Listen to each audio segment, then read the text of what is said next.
Sir Winston Churchill is considered to be one of the greatest leaders of the 20th century and was also known for being an animal lover, owning various pets as well as keeping butterflies, fish, cows, pigs and swans on his Chartwell estate.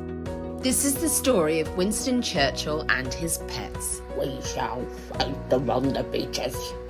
Throughout his life, Churchill owned a variety of pets, including 2 miniature poodles called Rufus and Rufus II, but Churchill said the 2 were silent. The original Rufus was given to Churchill as a gift in 1944 by a friend and quickly became a fixture in Churchill's life. Rufus was often seen by Churchill's side, accompanying him to meetings with world leaders and kings and queens at Buckingham Palace.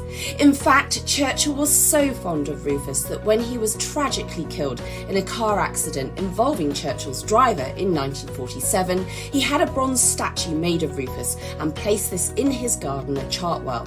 It's suggested that Churchill was so devastated by the loss of Rufus that he refused to speak to his driver for 2 weeks after the accident.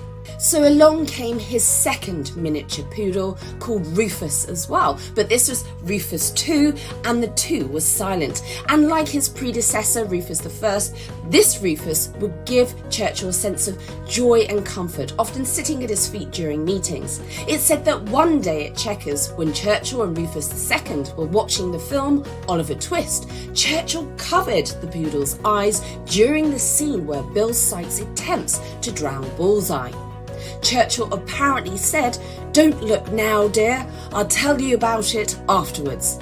And sources say that despite Rufus II having breath like a flamethrower, he would eat with the Churchills in their dining room on a Persian rug and was served by their butler.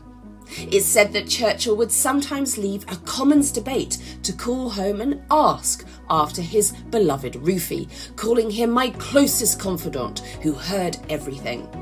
Rufus II died in 1962 and was buried at Chartwell next to the original Rufus.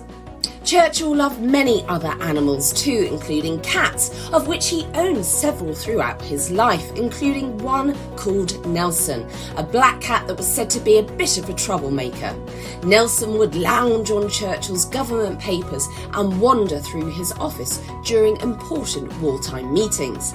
And sadly, Nelson passed away in 1954. In his later life, Churchill also had a ginger cat called Jock. He would be invited to come to the table for dinner, and in fact dinner often wouldn't start until Jock was there. He would accompany Winston on his trips, so there would be a special place in the back seat of the car waiting for him. So he really was a very treasured companion towards the end. So Churchill ordered there always be a marmalade cat living at Chartwell, now a feature attraction for the 250,000 visitors who make the journey here outside London each year.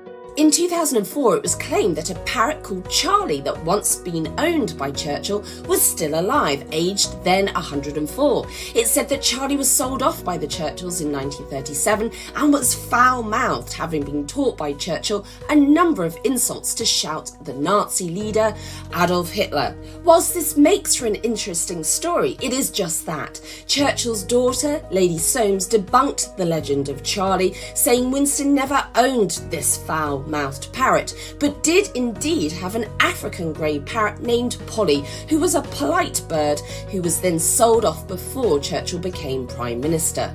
Sir Winston Churchill also had a fascination with butterflies.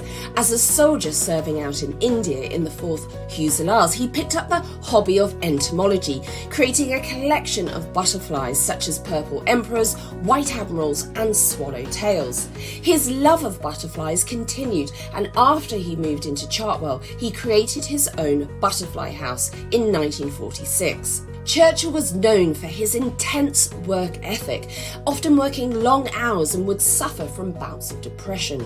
No doubt having his beloved pets by his side would have provided Winston with a sense of comfort and relaxation during the dark days of war and then into his retirement. You can still see the graves of Churchill's beloved dogs Rufus I and II, as well as the butterfly enclosure at his former home Chartwell, which is now part of the National Trust.